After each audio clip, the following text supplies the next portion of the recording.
कर नाम सुमेर संसारा, त्रिय चढ़े हैं पते व्रत सिधारा। यह सारे जगत में पूज्य होगी और इसकी सेवा करने से कुछ भी दुर्लभ न होगा संसार में, इसलिए इसका नाम स्मरण करके पत व्रत रूपी तलवार की धार पर चढ़ जाएंगे।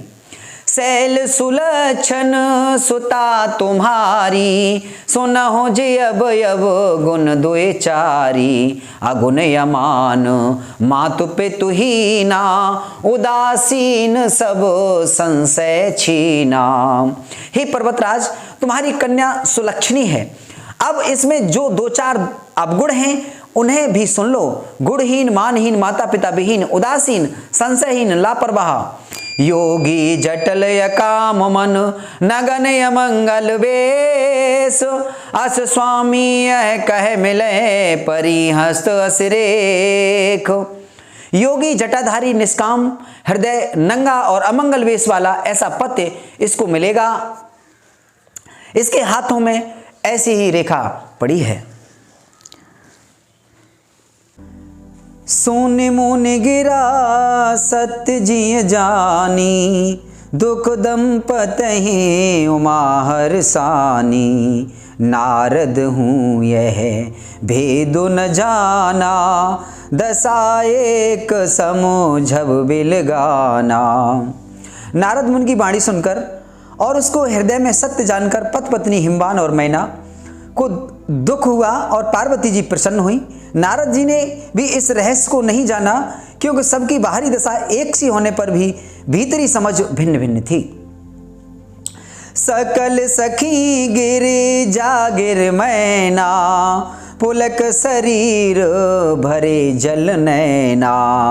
होई नम्रसा देव ऋषि भाषा, उमा सो बचनो हृदय धर राखा।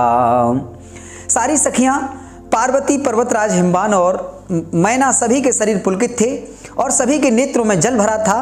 देव ऋषि के वचन असत्य नहीं हो सकते, यह विचार कर पार्वती ने उन वचनों को हृदय में धारण कर लिया। उपजेउ शिव पद कमल स्नेहु, मिलन कठिन मन भासन देहु। जाने को अवसर प्रीति दुराई, सखियों छंग बैठी पुन जाई। उन्होंने शिवजी के चरण कमलों में स्नेह हो आया, परंतु मन में यह संदेह हुआ कि उनका मिलना कठिन है। अवसर ठीक न जानकर उमा ने अपने प्रेम को छुपा लिया और फिर वे सखी की गोद में जाकर बैठ गईं। झूठ न होई देव ऋषि वाणी, सोचहि दंपते सखी सयानी। उर्धर धीर कहई गिरिराऊ, कहो नाथ का करय उपाऊ। देव ऋषि की बाणी झूठी नहीं हो सकती, यह विचार कर हिमवान, मैना और सारी चतुर सखियां चिंता करने लगी। फिर हृदय में धीरज धरकर पर्वतराज ने कहा, हे नाथ, कहिए अब हमें क्या उपाय करना चाहिए। कहे मुनि सेववंत सुनो, जो विधि लिखा लीलार। देव धनुज नर नाग मुने, को न मैटन हार। सियावर रामचंद्र की जय, उमापति महादेव की जय। पवन सुत हनुमान की जय। मुनीश्वर ने कहा, हे मान सुनो, विधाता ने ललाट पर जो लिख दिया उसको देवता, दानव, मनुष्य, नाग और मुनि कोई भी नहीं मिटा सकते।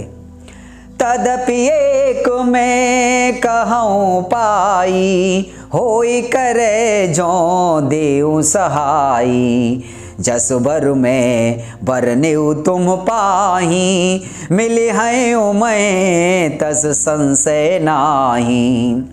तो भी एक उपाय मैं बताता हूं, यह देव सहायता करें तो वह सिद्ध हो सकता है। उमा को बर तो निसंदेह वैसा ही मिलेगा जैसा मैंने तुम्हारे सामने वर्णन किया है। जे जे बर के दोष बखाने, ते सब शिव पहे मैं अनुमाने। जो विवाहो शंकर सन होई, दोषों गुण सम कह सब कोई। परंतु मैंने वर के जो जो दोष बतलाए हैं मेरे अनुमान से वे सभी शिव जी में हैं। यदि शिव जी के साथ विवाह हो जाए तो दोष को भी वह सब लोग गुणों के ही समान कहेंगे। जो अस सेज शयन हरि करही, बुध कछु तिन कर दोष न धरही। भानु कृशानु सर्वरस खाही, तिन कहूँ मंद कहत को नाही। जैसे विष्णु भगवान शेषनाग की सैया पर सोते हैं तो भी पंडित लोग उनको कोई दोष नहीं लगाते। सूर्य और अग्निदेव अच्छे बुरे सभी रसों का भक्षण करते हैं परंतु उनको कोई बुरा नहीं कहता। शुभ और अशुभ सलिल सब बहई, सुर सर को अपोनीत न कहई। समरथ कहूँ नहीं दोष गुसाई, रवि पावक सुर सर की नाई। गंगा जी में शुभ और अशुभ सभी जल बहता है पर कोई उन्हें अपवित्र नहीं कहता। सूर्य अग्नि और गंगा जी की भांति समर्थ को कुछ दोष नहीं हो सकता। जो अस है सिसा करहि नर, जड़ विवेक अभिमान। परहि कलप भर नरक महो, जीव कीस समान। सियावर रामचंद्र की जय, उमापति महादेव की जय। पवन सुत हनुमान की जय, बोलो भाई सब संतों की जय। यदि मूर्ख मनुष्य ज्ञान के अभिमान से इस प्रकार होड़ करते हैं तो वे कल्प भर के लिए नरक में पड़ते हैं। भला कहीं जीव भी ईश्वर के समान सर्वथा स्वतंत्र हो सकता है? सुर सर जल कृत बारुन जाना, कबहु न संत करहि तेहि पाना। सुर सर मिले सुपावन जैसे, ईसयनी सहे अंतर तैसे।